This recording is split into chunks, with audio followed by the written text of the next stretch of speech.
ओम हरि ओम श्री गुरुभ्यो नमः। हरि ओम। आत्मबोध lesson number 40, 40वां आत्मबोध का पाठ। आइए सबसे पहले श्लोक का पाठ करें। रूपवर्णादिकं सर्वं विहाय परमार्थवित् परिपूर्णचिदानन्द स्वरूपेणावतिष्ठते।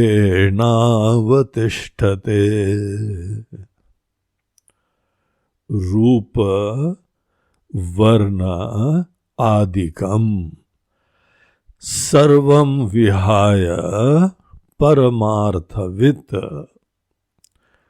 परिपूर्ण चिदानंद स्वरूपेण अवतिष्ठते।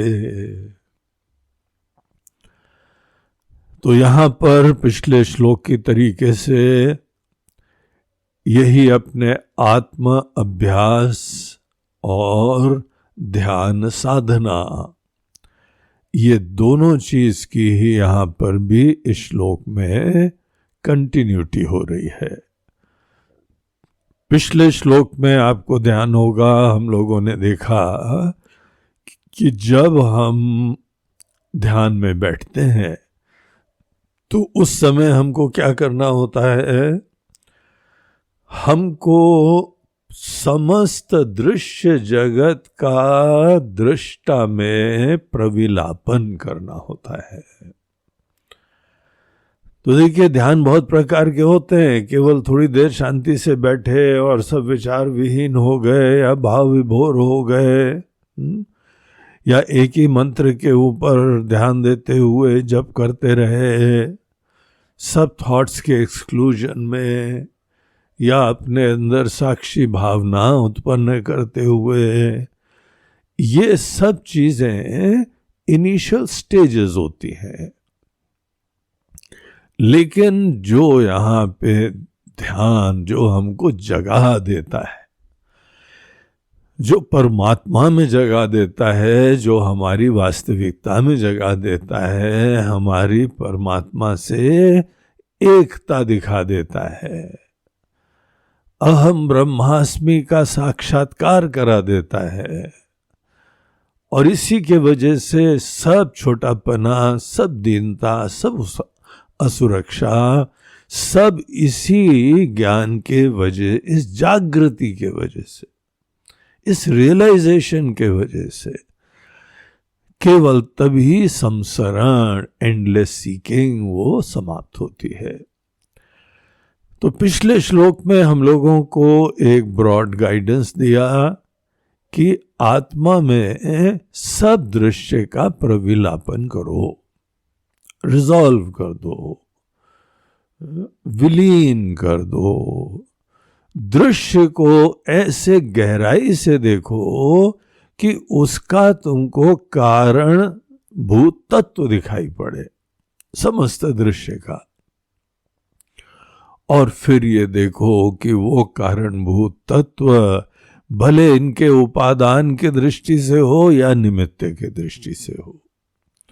उपादान होता है किसी चीज का मटेरियल कॉज, और निमित्त होता है जिसके वजह से ये सृष्टि बनी है। जैसे कुम्हार वो निमित्त कारण है और मट्टी वो उपादान कारण है। तो समस्त दृश्य का निमित्त कारण कौन है और उपादान कारण कौन है, इस चीज के ऊपर गहराई से विचार करें। जब ये दोनों कारण अंततः आपकी तरफ उंगली उठाएं, जब हम ये बात रियलाइज करें कि जिस विषयों को, दुनिया को, दृश्य जगत को हम अपने से पृथक समझ रहे थे, दरअसल वो तो हमारी ही उत्पत्ति है। और क्योंकि यही सत्य है, इसीलिए तो शिव जी उमा जी को बोलते हैं जगत एक सपना। सपना है, तुम्हारी क्रिएशन है। जैसे रात को स्वप्न में हमारा ही विलास होता है मन का, यहां पर भी ये बात हमको डिस्कवर होनी होती है कि समस्त दृश्य जगत ये केवल हमारा ही विलास है। जो व्यक्ति संसार में खड़ा हुआ है, अज्ञान में पड़ा हुआ है, उसके लिए ये बहुत बड़ी बात है, अकल्पनीय बात है। अरे महाराज जी, ये कहाँ दुनिया, हमारा सपना कैसे है? इतना सब सब्सटेंशियल है, इतना रियल है। How can I be the creator of this world? तो यही यहाँ पे एक जैसे प्रोपोजिशन है, जिस प्रोपोजिशन को हमें एक्सप्लोर करना है और रियलाइज करना है। तो देखिए, जहां तक समस्त नाम रूपों का जगत के जितने विषय हैं, जगत के विषयों के ऊपर विचार करते हैं, तो फिर हमको अल्टीमेटली ये फैक्ट दिखाई पड़ता है। तो ये हम लोग को मोटा डायरेक्शन जो है वो पिछले श्लोक में दिया गया था 39th में। अब यहाँ पर देखिए 40th श्लोक में इसी प्रविलापन की क्रिया को, इसी अनेकानेक जो जगत के विषय हैं, जो दृश्य की तरीके से ऑब्जेक्ट ऑफ परसेप्शन है, हमारे लिए ज्ञान का विषय है, ये जो भी विषय है, तो इनका जो है वह प्रविलापन, इनका रेजोल्यूशन, इनका विलीन करना, इनके कारण को ट्रेस करते हुए गहराई में जाना, ये कैसे होता है वो देखिए यहां बता रहे हैं कि दृश्य जगत क्या है। समस्त दृश्य जगत भिन्न भिन्न इन्फिनिट काइंड ऑफ मैनिफेस्टेशंस हैं, अद्भुत प्रकार के रूप रंग सब। देखिए कितनी इतनी सुंदर दुनिया है कि आदमी पहले तो सोचता है दुनिया ही देख लो, कितने रूप हैं, कितने रंग हैं। दुनिया घुमा जाए, चारों तरफ अनेक जो है वह जगह जाएं, बगीचों में जाएं, जंगल में जाएं, इंसानों के बीच में जाएं, पहाड़ों में जाएं, नदियों में जाएं, समुद्र के अंदर जाएं, कितनी अद्भुत सी भिन्न भिन्न रूप और रंग। ये भिन्न भिन्न रूप और रंग ये तो दुनिया बनाते हैं। और ये केवल रूप ही नहीं है, इन सब का अपना एक गुण है, कुछ टेस्ट है, कुछ सुगंध है, कुछ साउंड है, कितने अद्भुत प्रकार के साउंड। ये रूप जो है हमारी आंख के द्वारा दिखती हुई इंद्रिय का विषय है। रूप केवल आंख ही देख सकती है, इसीलिए आंख की दुनिया रूप की होती है। रूप और रंग, इसी का तो प्ले है पूरी दुनिया। पूरी दुनिया रूप और रंग का प्ले है। What an amazing world. वो कौन चित्रकार है, हरी भरी वसुंधरा पे नीला नीला ये गगन। कितना सुंदर दुनिया है। उस चित्रकार का हम स्मरण करते हैं, उस चित्रकार का भजन करते हैं, उसको नमन करते हैं, उसकी वंदन करते हैं। दुनिया भी बनाई, हमारा भी रूप रंग बना दिया। लेकिन जस्ट इमेजिन, ये केवल एक हमारी आंखों से दिखने वाली दुनिया है। आपके कान से दिखने वाली दुनिया भी होती है ना। What an amazing world of sounds and music, and so many talks and lectures and what not. ये कान से दुनिया हमको दिखाई पड़ती है। The chirping of birds, the roaring of oceans, पूरा हवा का चलना, उसका भी जो है वह आवाजें आना, सब पूरी शब्द की दुनिया।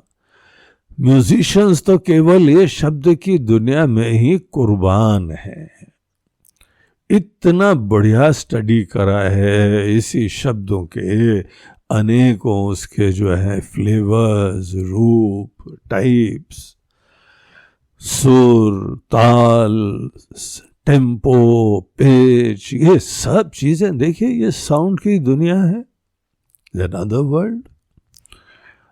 अब ये सोचिए जिन लोगों का जो कान खराब होता है, श्रवणेंद्रिय, ये इंद्रिया अगर डाउन हो जाती हैं, what they are really missing in life. And all this sweet talk, कोई बहुत ही जो है प्रेमी लोग हैं, आत्मीय लोग हैं, ज्ञानी लोग हैं, उनकी सब बातें भी केवल शब्द ही तो हैं। शब्दों के हम भाव समझते हैं, कुछ रियलाइज करते हैं, but the medium is sound. उसी प्रकार के the world of taste, wow, क्या अद्भुत प्रकार की दुनिया है। एक एक दुनिया ऐसी है जिसमें प्रवेश करो तो मोहित हो जाओ, एंड इट इज एंडलेस।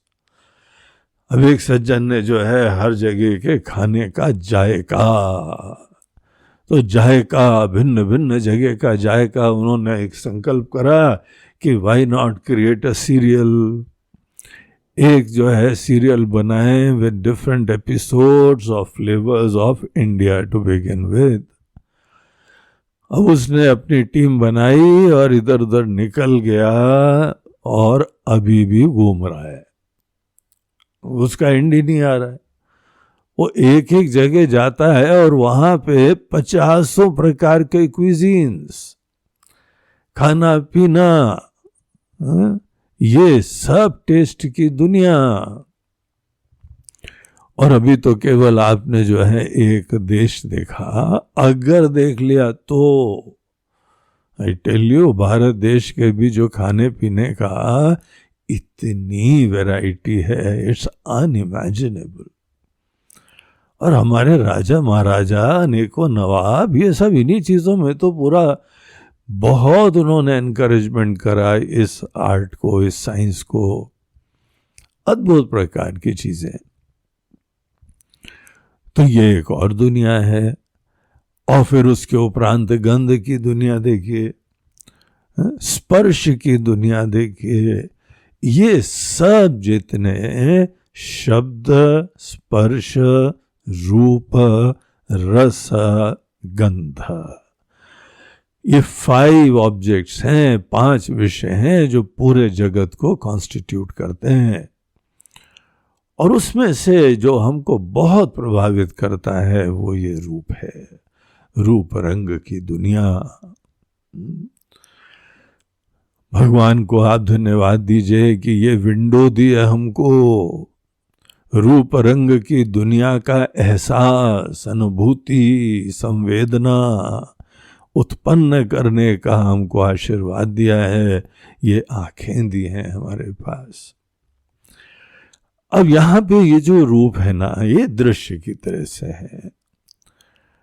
जो भी दृश्य है उसका एक रूप है, उसका कुछ रंग वंग है, कुछ नाम है, आदि कम एक्सेट्रा।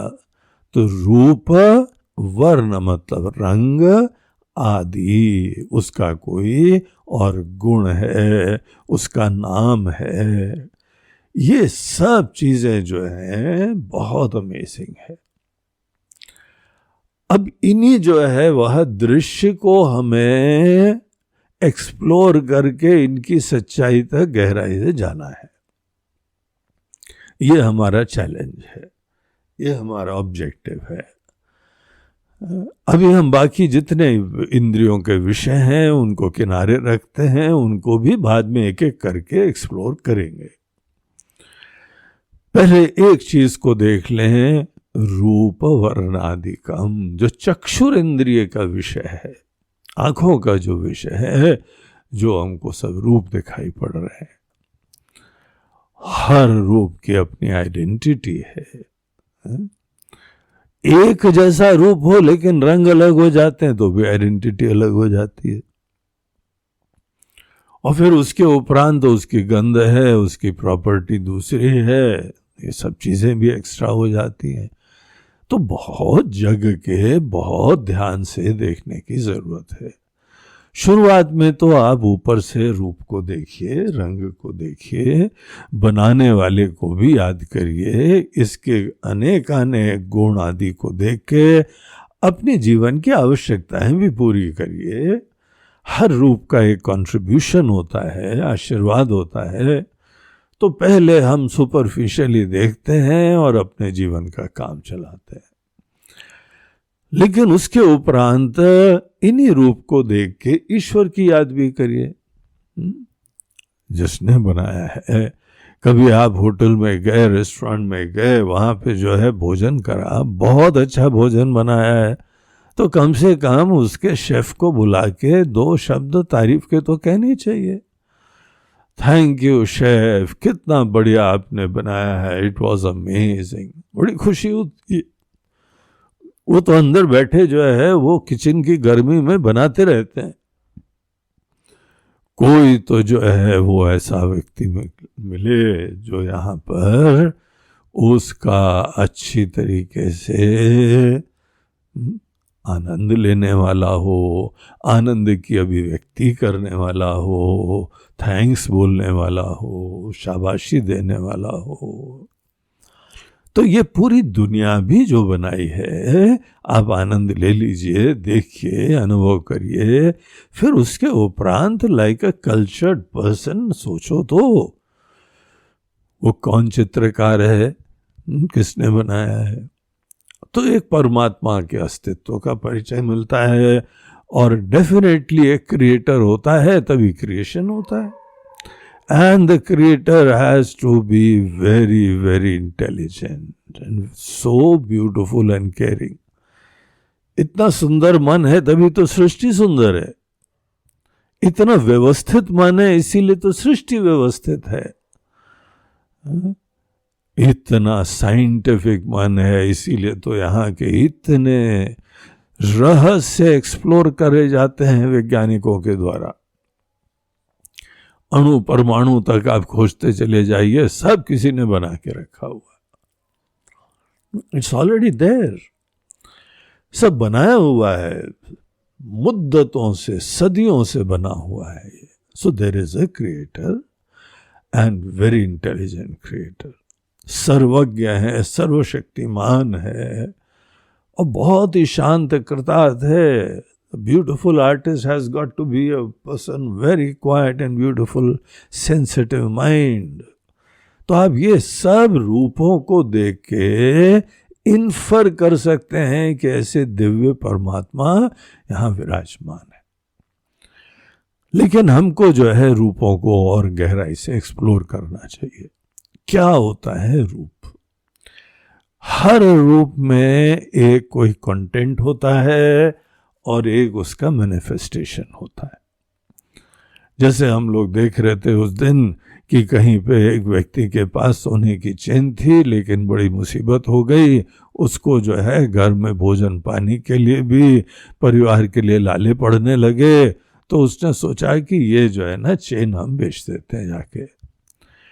तो सुनार के पास गया, सुनार को दी। उन्होंने बोला भैया देखो कितना है इसमें, वजन कितना है और प्योरिटी कितनी है। तो उन्होंने अपने जो भी कसौटियाँ थीं उसमें चेक करा, बोला कि यस गोल्ड इज़ फाइन, अच्छा है सोना, और इतने ग्राम है, आपको इतना मिलेगा। अब वो उसने चेन तो ले ली, लेकिन उसके अंदर आइडिया आया कि नहीं चेन नहीं, इसकी तो एक बहुत बढ़िया अंगूठी बनाएंगे, कान की बाली बनाएंगे, नाक की नथनी बनाएंगे, माथे का जो है वो भी ऑर्नामेंट क्या बोलते हैं वो बनाएंगे। उसके मन में आइडिया आया तो उसने जो है वो सोचा कि चलो ठीक है इसको पिघला देते हैं। आपके सामने खड़े खड़े बात भी करने लगा, इसको महाराज जी पिघला के हम जो है वो कुछ और बना रहे हैं, बहुत बढ़िया चीज बना रहे हैं। अब गया रूप की इतनी ही स्थिरता है कि वो सतत चेंजिंग है। बनाने वाले ने भी उसको किसी और चीज से बनाया था, रूप दे दिया उसको। अब ये जो है सोनार, इसके रूप को पिघला के दूसरा रूप बना देगा। तो रूप के बारे में देखिए, ये ज्ञान रखिए कि रूप इज जस्ट अ मैनिफेस्टेशन। एक कलाकारी है कलाकार की, एक पर्टिकुलर फॉर्म में उसको मैनिफेस्ट करना। हाँ, हर फॉर्म के अपने यूज अलग होते हैं, इसीलिए डिपेंडिंग अपॉन आवर यूज हम उसके फॉर्म्स भिन्न भिन्न बना देते हैं। ग्लास का यूज अलग है, सुराही का यूज अलग है, अंगूठी का यूज अलग है, सब चीजों का अलग अलग यूज है। तो रूप जो है, that dimension is changing and there is a content dimension. हर रूप के अंदर एक कंटेंट होता है। जैसे इस हमारे एग्जाम्पल में सोना, द गोल्ड, कहीं पर जो है मट्टी के बर्तनों की दुनिया है, वहां पे सब कुम्हार ने कलाकारी से अनेकों रूप बना दिए, लेकिन वहां पे कंटेंट क्या है, वो जो है मट्टी है। अब ये एक कंटेंट की दुनिया है, एक इसमें डायमेंशन है उसके रूप का। रूप के हिसाब से नाम देते हैं, और दोनों बहुत कंडीशन करते हैं। एक रूप में कोई आ गया तो आसक्ति हो जाती, उसी रूप को पकड़े रहते हैं, मोहित हो जाते हैं। नाम भी किसी का एक बार दे दो तो नाम से भी जो है वो आइडेंटिफाई कर लेता है, आसक्ति हो जाती है। ये हमारा नाम है, ये हमारा कुल है, और इस तरीके से हर जगह अपना नाम जो है खोद के आते हैं। कहीं मॉन्यूमेंट में गए, नाम खोद के आए, भाई तुम्हारा नाम से क्या मतलब है? उस नाम से उसको अपनी आइडेंटिटी का एहसास होता है। तो ये नाम और रूप हम लोग बाद में क्रिएट कर देते हैं। रूप जो है वो एक चेंजिंग मिथ्या चीज, इसको मिथ्या बोलते हैं। मिथ्या मतलब जो चीज प्रेजेंट तो होती है, लेकिन उसका कोई अलग इंडिपेंडेंट एग्जिस्टेंस नहीं है। अब आप ये नहीं कर सकते हैं कि कोई चेन लो, बोलो भैया ऐसा करो, हम चेन रखे रहते हैं और तुम सोना ले लो, या हम सोना रखे रहते हैं तुम चेन ले लो। तो दूसरे व्यक्ति के हाथ में क्या आएगा? आप चेन में से सोना निकाल लीजिए, तो क्या रूप का अपना कोई एग्जिस्टेंस है क्या? रूप का इवन दो क्रिएशन होता है, कोई कलाकार रूप का निर्माण करता है, बहुत ही मेहनत करता है, लेकिन ये भी तो सच्चाई है ना कि रूप का इंडिपेंडेंट एग्जिस्टेंस ही नहीं है। उसी चीज को बस एक प्रेजेंटेशन, एक फॉर्म में कर देते हैं, वही रूप हो गया। तो ये पूरी दुनिया रूप है। तो जो रूप का डायमेंशन है, that is changing, that is ephemeral, नश्वर है। ये बात को दिल में बैठाओ और सब चीजों का कंटेंट देखो। अब देखिए, रूप तो बहुत सारे हैं। जैसे आप अपने रिश्तों को सोच लीजिए। आपका घर के अंदर कोई बालक है, कोई बच्ची है, तो उसका भी कितना प्यारा सा रूप है। वो रूप ही जो है वो आपके ही प्रेम के वजह से प्रकट हुआ और यहाँ पे दुनिया में आया, धीमे धीमे बढ़ रहा है। प्यारा सा, कोमल सा, मासूम सा वो रूप है। अब ये रूप को, और एक कहीं पे आप सोच लीजिए कोई भी व्यक्ति बाहर घूम रहा है, उसका भी बच्चा है। हमारे लिए यही महत्वपूर्ण क्यों होता है? क्योंकि हमारी भावनाओं का एसोसिएशन करा गया है। भले हमारे कुल के वजह से, हमारे परिवार के वजह से, हमारे रिश्ते के वजह से, हमारे खून के वजह से एंड व्हाट नॉट, कोई ना कोई निमित्त बना के हमने एक को महत्व दिया। महत्व देने के बाद ही कोई ज्यादा प्रिय होता है। कितने सारे रूप हैं दुनिया में, सब लोग नहीं प्रिय होते हैं। इवन दो वो ही कंटेंट सब में है, लेकिन प्रिय हमको यही वाला है। वो हमने ही उसके ऊपर एक भावना का एसोसिएशन कर दिया है, वो हमारे अंदर एक अपनापन ले आता है। तो ये रूपों की दुनिया से लेसन्स देखिए, समस्त जितने रूप हैं इनमें एक एस्पेक्ट वो चेंजिंग एस्पेक्ट है और एक उसका कंटेंट है, और ये जो फाइनल प्रोडक्ट है ये इसमें जो प्रियता है, जो प्रेम है, जो आनंद है, जो खुशियां हैं, वो केवल हमारे द्वारा उसमें आरोपित है, एसोसिएटेड है, प्रोजेक्टेड है, इफेक्ट है। इसीलिए आप दुनिया में किसी के प्रति प्रेम कर सकते हैं। धीमे धीमे कोर्टिंग होती है, निकटता होती है, कोई अच्छा लगता है और मन जो है वो निकट होता चला जाता है और वो बहुत प्रिय लगने लगता है। फिर वो प्रिय इतना लगने लगता है कि उसके स्मरण से आनंद आता है, मन बाग बाग हो जाता है, और दर्शन से तो बाग जो है खिल भी जाता है, सब फूल खिल जाते हैं, गुलशन गुलशन, और उसकी प्राप्ति हो जाए, उससे एकता हो जाए तो आपके अंदर आनंद की पराकाष्ठा हो जाती है। ये होता है ना, ये सब चीजों की कहानी इसीलिए कोई प्रिय हो रहा है, not because of that person itself. दूसरे लोग देखते हैं तो वो प्रियता नहीं लगती है, हमारी नजरों से देखो तो प्रियता लगती है। So this is proof enough कि हमारे द्वारा ही कोई भावना, दृष्टि उसके बारे में लाई जा रही है, और वो हम कहीं पर भी ला सकते हैं, चेंज भी कर सकते हैं। मन हमारा जो है खट्टा हो गया किसी के बारे में तो हम उस चीज को छोड़ देते हैं, दूसरे के साथ रिश्ते हो गए। तो जहां तक रूपों के प्रति हमारी भावनाओं की बात है, that is also changing dimension. रूप भी अपने आप में परिवर्तनशील होते हैं, इसीलिए फोटोग्राफ भी ले लेते हैं, चेंज हो जाएगा ये, खींचो खींचो खींचो फोटो, और वो फोटो ले लिया, थोड़े दिन बाद हम बदल गए, ये पुरानी फोटो देख के याद करते हैं फिर। तो यहां पे हर दुनिया के दृश्य में रूप का एस्पेक्ट है जो कि हर इंद्रिय के लिए अप्लाई होता है, और उसके अपने गुण हैं, उसकी प्रियता है, और उसका एक the most important thing content है।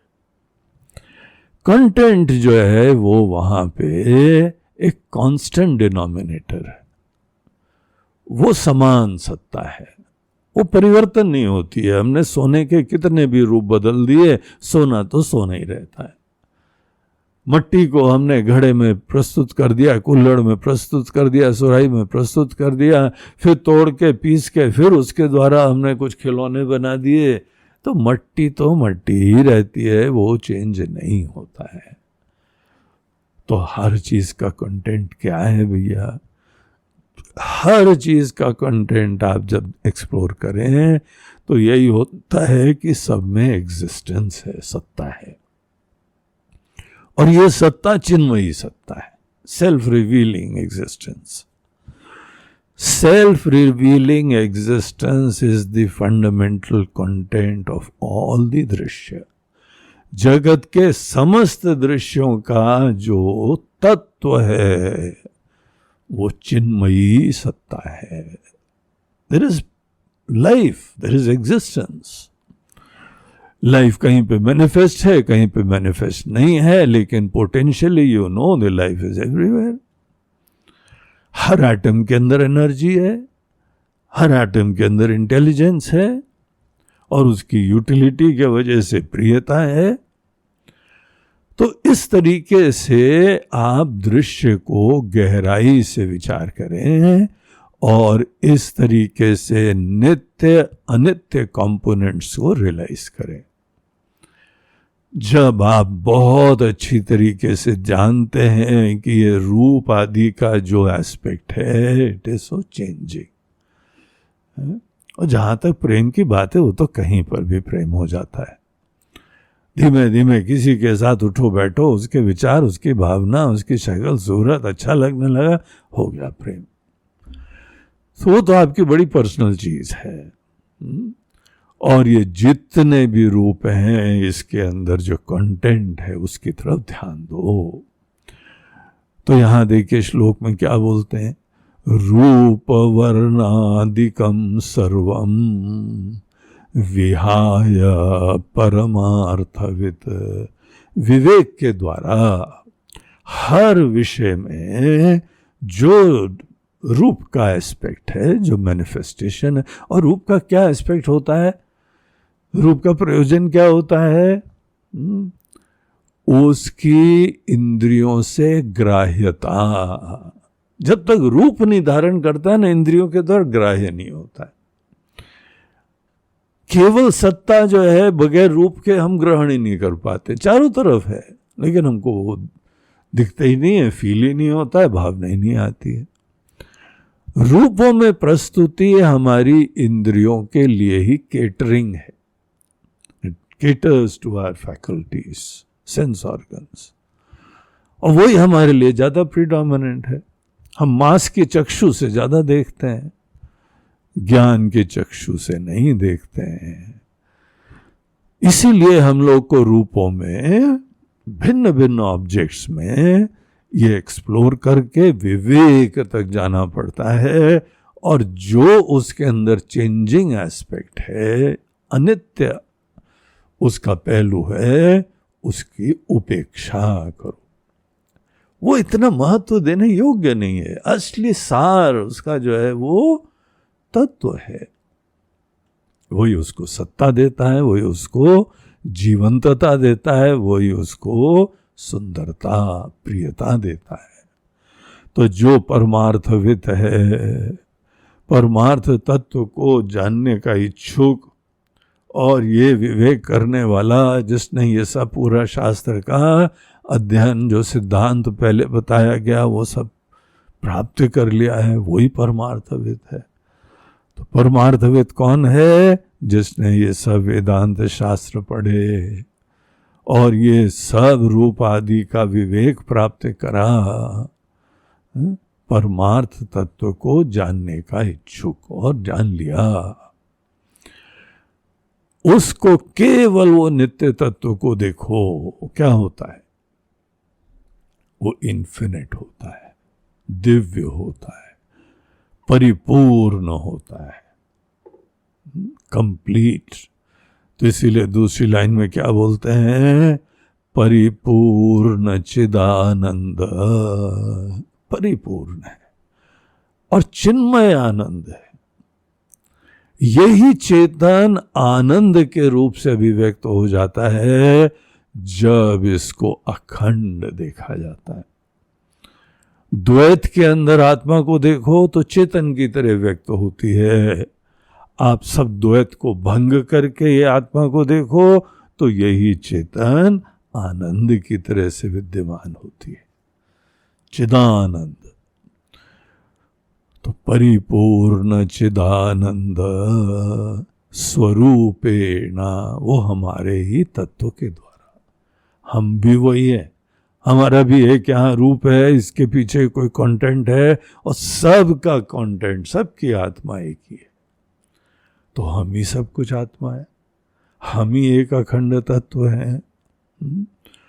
तो वो खुद ऐसा जान के एक ब्रह्माकार होके अवतिष्ठते, वो स्थित रहता है। इसको कहा जाता है दृश्य का प्रविलापन हो गया। देखिए, दृश्य अपने आप में देख रहे थे, उनको देखते देखते ऐसी नजरों से देखो कि तुम अपने अंदर सच्चाई में जग जाओ, बाकी सबकी भी सच्चाई, तुम्हारी भी सच्चाई।